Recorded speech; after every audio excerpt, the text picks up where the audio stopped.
Subscribe करें और हमें सपोर्ट करें। साथ ही देखें हिंदी हॉरर स्टोरी बिना डरे। बेल आइकन प्रेस करना ना भूलें। अमावस की वो काली रात अजीब सा सन्नाटा ओढ़े लेटी हुई थी। रात के 12 बज रहे थे। बीच बीच में कभी कुत्तों के भौंकने या कभी उनके लोने की आवाज आती तो सन्नाटा और गहरा हो जाता। उस काली रात के अंधेरे में जब दुनिया नींद की आगोश में थी, तब शमशान में स्थित सबसे प्राचीन बरगद के पेड़ के नीचे कुछ हलचल हो रही थी। जिस शमशान में दिन में भी लोग जाने से डरते हैं, उसी शमशान में बरगद के पेड़ के नीचे 24-25 साल का एक नौजवान भीमा बहुत ध्यान से कुछ तैयारियों में जुटा हुआ था। उसके मोबाइल का टॉर्च जला हुआ था और उसने उसे एक पेड़ के नीचे एक पत्थर से टिका कर रखा था। टॉर्च की रोशनी में वो एक बैग से कुछ सामान निकालकर पेड़ के नीचे इकट्ठा कर रहा था। कुछ ही देर में वो अपने साथ लाए बैग का सारा सामान जमीन पर निकाल चुका था। शराब की बोतल, तेज गंध वाला इत्र, दिया, काला कपड़ा, आटा, कोयला, तेल, एक काला मुर्गा, माचिस और एक लोहे की छुरी। भीमा ने अपने सारे कपड़े एक स्थान पर उतारे और नग्न अवस्था में आ गया। फिर उसने घेरा बनाना शुरू किया। सबसे पहले उसने आटे का घेरा बनाया, उसके बाद कोयले का घेरा। घेरा तैयार होने के बाद वो उसमें पालथी मारकर बैठ गया। कुत्तों के रोने की आवाज बंद हो गई थी, हालांकि बीच बीच में झिंगरों की आवाज आती। पेड़ पर कुछ जुगनू घूम रहे थे। ऐसा लग रहा था जैसे किसी ने पेड़ की डाली पर लालटेन रख दी हो। लेकिन भीमा इन सब बातों से बेखबर पूरे मन से वही कर रहा था जिसके लिए वो यहां आया था। वो बहुत सावधानी से अपने साथ लाए इत्रों को चारों दिशाओं में छिड़क रहा था। फिर बचे हुए इत्र अपने शरीर पर छिड़क लिए। उस समय थोड़ी हवा चलने लगी थी, इसलिए दिया जलाने में उसे दिक्कत हो रही थी। लेकिन कई बार की असफल कोशिश के बाद उसने माचिस से पहले दिया जलाया, फिर धूप को। उसका धुआं तुरंत ही वहां फैलने लगा। फिर उसने लोहे की चाकू को ध्यान से देखा। मन ही मन कुछ बुदबुदाया। कुछ पलों के बाद पंखों की फड़फड़ाहट की आवाज ने सन्नाटे को फिर से तोड़ा और कुछ देर बाद फिर से सन्नाटा छा गया। वो भी अब बिल्कुल शांत हो गया था। उसकी आंखें बंद थीं और वो साधना में लीन हो गया था। पिछले 1 सप्ताह से वो हर रात यही प्रक्रिया बार बार किए जा रहा था।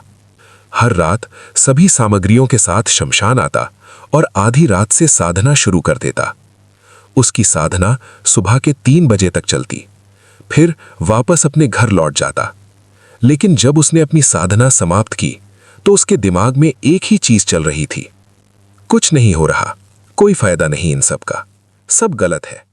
1 हफ्ता हो गया, लेकिन अब तक मुझे कोई अनुभव नहीं हुआ। मैं कल से साधना के लिए नहीं आऊंगा। भीमा का धैर्य अब जवाब दे रहा था। इसका पहला कारण यह था कि उसने जिस उम्मीद से साधना शुरू की थी, उसका फल उसे नहीं मिल रहा था। और दूसरा कारण, बरगद के उस पेड़ पर भूत प्रेत और पिशाचों का वास माना जाता था। उनके प्रकोप से बचने के लिए ही वो हर रात साधना के समय एक घेरा बनाया करता था। वो उनसे तो बच जाता, लेकिन रात को निकलने वाले कीड़े मकोड़े उसे लहूलुहान कर देते थे। वो साधना तो करता, लेकिन दर्द से वो बेचैन हो जाता। हर दिन उसका पूरा शरीर खून से भर जाता। उन कीड़े मकोड़ों के काटने के कारण उसके पूरे शरीर पर लाल निशान पड़ गए थे। जितनी उम्मीदों से भीमा ने साधना शुरू की थी, अब उसकी सारी उम्मीदों पर पानी फिर चुका था। 1 हफ्ते बाद भी उसके हाथ खाली थे, जैसे उसकी किस्मत की रेखाएं अब भी उससे नाराज हों। अगली रात वो साधना के लिए शमशान नहीं गया, लेकिन उसका न जाना उस पर एक बड़ी मुसीबत बनकर टूटा। आधी रात उसे ऐसा लगा जैसे किसी ने उसे हवा में उठाकर जोर से नीचे फेंक दिया हो। जब उसने इधर उधर देखा तो वहां कोई नहीं था। उस रात उसके साथ ऐसा कई बार हुआ। उसे समझ ही नहीं आ रहा था कि उसके साथ हो क्या रहा है। डरते डरते वो किसी तरह सो गया। सुबह जैसे ही उसकी नींद खुली, उसके मुंह से एक भयानक चीख निकल गई। उसके शरीर पर एक भी कपड़ा नहीं था और उसका पूरा शरीर कांटों वाले तारों से बंधा हुआ था, जिसके कारण उसके पूरे शरीर से खून बह रहा था। उसके घावों पर मक्खियां भिनभिना रही थीं। वो एक तरफ से मक्खियों को भगाता तो वे दूसरी तरफ आकर बैठ जातीं। उसके शरीर से निकला खून धीरे धीरे जमीन पर इकट्ठा हो रहा था और अब मक्खियां उसके घावों से हटकर जमीन पर जमे खून पर भिनभिना रही थीं। ये सब देखकर भीमा जोर से चीख पड़ा। लेकिन ये क्या? चीख के बाद जब उसकी नजर अपने शरीर पर गई तो उसने देखा वह तो बिल्कुल ठीक है। न उसका शरीर बंधा हुआ था, न कहीं कोई खून और न ही वहां कोई मक्खी थी। अगली रात फिर वही हुआ, लेकिन इस बार का अनुभव पहली रात से भी ज्यादा दर्दनाक था। आधी रात के बाद उसे ऐसा लगा जैसे कोई स्त्री उसे लगातार घूर रही हो। उस स्त्री के मुंह से खून की बूंदें टपक रही थीं और उसके मुंह में मांस का एक टुकड़ा था। जब भीमा की नजर अपने शरीर पर गई तो उसने देखा वह मांस का टुकड़ा उसी के शरीर से नोचा गया था, जिसके कारण खून की धार फूट पड़ी थी। उसकी चादर उसके खून से भीग चुकी थी। दर्द और दहशत में जब वह जोर से चिल्लाया तो सब कुछ फिर से सामान्य हो गया। लगातार हो रही ये घटनाएं अब उसे पागल बना रही थीं। एक दिन वह मायूस सा अपने कमरे में बैठा पंखे को घूर रहा था। तभी अचानक उसे कुछ याद आया और उसी पल भीमा को अपनी गलती का एहसास हुआ। उस रात वह फिर से शमशान की ओर चल पड़ा। 2 दिन तक उसके साथ कुछ नहीं हुआ, लेकिन तीसरी रात जब वह मंत्र जाप कर रहा था उसे ऐसा लगा जैसे कई औरतें आपस में बातें कर रही हों, लेकिन वे क्या कह रही थीं ये उसे समझ नहीं आ रहा था। अब ये एहसास हर रात होने लगा। उसे लगता कई औरतें उसके पास आकर बातें करती हैं, लेकिन वह अपनी आंखें नहीं खोलता। और ऐसे ही साधना के कई दिन बीत गए। फिर एक रात उसे महसूस हुआ कि अब कई औरतों की नहीं बल्कि सिर्फ एक औरत की आवाज उसके कानों में गूंज रही है। वह आवाज कह रही थी, ये सब क्यों कर रहा है? मार दूंगी, चला जाए, अभी चला जाए यहां से। तुझे पता नहीं तू क्या कर रहा है, किस लिए कर रहा है, मार दूंगी मैं तुझे। भीमा डर से कांपने लगा, लेकिन उसने अपनी आंखें नहीं खोली और वह लगातार मंत्र जाप करता रहा। अगली रात से उसे वो आवाज और भी तेज सुनाई देने लगी। उसे ऐसा भी लगता कि एक साथ पायल की आवाज आ रही है तो कभी चूड़ियों की, और उसे ये भी एहसास होता कि उसकी पीठ पर अपने नाखून से कोई खरोच रहा है। कुछ महीने बाद अपने बड़े से बंगले में बैठा भीमा शून्य में ताके जा रहा था। उसके हाथ में सिगरेट थी। बीच बीच में वो उसका एक कश लगाता, फिर वो कहीं खो जाता। सब कुछ तो पा लिया है मैंने, फिर भी ये अशांति कैसी है मेरे मन में? क्यों ऐसा लगता है कि सब कुछ पाके भी कुछ नहीं है मेरे पास, जैसे मैं कुछ महीनों पहले हुआ करता था। कुछ दिनों पहले की बात है। शहर की सबसे पुरानी लाइब्रेरी में रखी एक किताब पर भीमा की नजर गई। उस किताब के फ्रंट पेज पर बनी तस्वीर ने जैसे उसके ऊपर जादू कर दिया। वो बिल्कुल सम्मोहित होकर वो किताब पढ़ने लगा। सुबह 11 बजे से पढ़ना शुरू किया और रात के 10 बजे तक चलता रहा।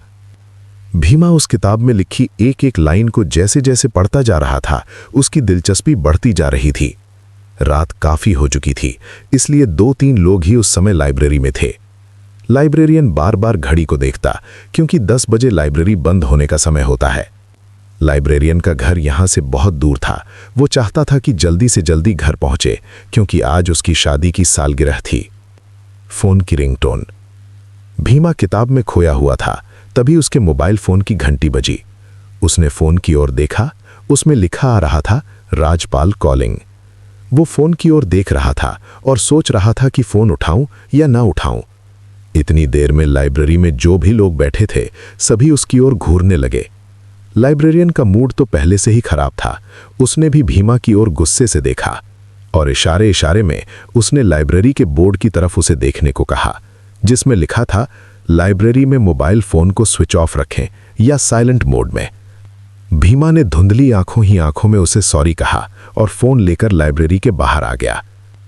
फोन उठाते ही राजपाल ने भीमा को धमकाते हुए कहा, हरामखोर, फोन उठाने में इतनी देर क्यों कर दी? भीमा डरते हुए बोला, वो लाइब्रेरी में था भाई। राजपाल गुस्से में बोला, भाई गया तेल लेने, ये बता पैसे कब दे रहा है तू?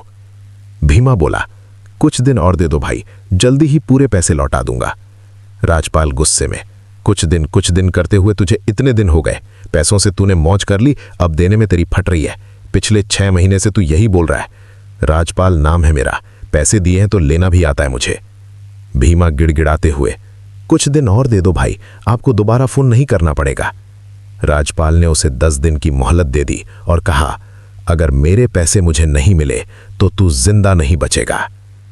साइलेंस, हल्का डर। भीमा काफी परेशान रहने लगा और सोचता कि यहां से भाग जाता हूं, लेकिन रितिका को कैसे छोड़ के जा सकता था। रितिका भीमा की गर्लफ्रेंड थी। वो उसको अपनी जान से भी ज्यादा प्यार करता था। ये बात राजपाल को अच्छे से पता थी, इसलिए उसके आदमी रितिका पर हमेशा नजर बनाए रखते थे। भीमा शहर के सबसे बड़े होटल में वेटर का काम करता था। हर दिन सैकड़ों अमीर लोग उस होटल में आते थे और अपना समय बिताते। वो अमीर लोगों की लाइफस्टाइल से बहुत प्रभावित था। उनकी बड़ी बड़ी गाड़ियों के ख्वाब उसकी आंखों में बस गए थे। वो भी उनकी तरह ही अमीर होना चाहता था। साल भर पहले अमीर बनने की उसकी इच्छा शहर के सबसे बड़े जुए के अड्डे तक ले आई। उस दिन भीमा की किस्मत बहुत तेज थी। तभी तो जुए के अड्डे पर ताश की सारी पत्तियां उसके पास आ रही थीं। जेब में लाए पैसे से 4 गुना कमाई करके अपने घर लौटा। उन पैसों से पहली बार उसने रितिका को एक महंगा गिफ्ट खरीद कर दिया। अरे बाप रे, इतना महंगा तोहफा! तुम्हारी इसी अदा पर तो जान देने का मन करता है। I love you Bhima, Ritika ने कहा। भीमा भी बहुत खुश था। कमाई का ये शॉर्टकट उसे बेहद पसंद आया। हर हफ्ते वो जुए के अड्डे पर जाने लगा। उन दिनों उसकी किस्मत उसके साथ थी। लगातार हो रही कमाई ने उसका मनोबल बढ़ा दिया। उसने नौकरी छोड़ दी। हालांकि उसने रितिका को यह नहीं बताया कि उसने नौकरी क्यों छोड़ी। उसने सिर्फ इतना कहा कि वो कोई बिजनेस कर रहा है। उसे घमंड हो गया था कि ताश के पत्ते तो उसके गुलाम हैं, वो कभी नहीं हारेगा। लेकिन एक बार जुए में हारने का जो सिलसिला शुरू हुआ तो वो अपनी सारी जमा पूंजी गंवा बैठा। फिर उसने उधार लेकर जुआ खेलना शुरू कर दिया। पहले थोड़ा उधार, फिर धीरे धीरे 10 लाख तक उधार ले चुका था। और पैसे की उधारी के लिए राजपाल उसे बार बार धमकी दे रहा था। राजपाल से बात करके भीमा लाइब्रेरी के अंदर गया। उसके माथे पर पसीना चमक रहा था, लेकिन पता नहीं क्यों एक अजीब सा संतोष भी उसके चेहरे पर दिख रहा था। कुछ दिन पहले तक वो जिस किताब में डूबा हुआ था, उसे लग रहा था कि वही उसकी सारी परेशानियों को खत्म कर देगी। उसने वो किताब उठा ली।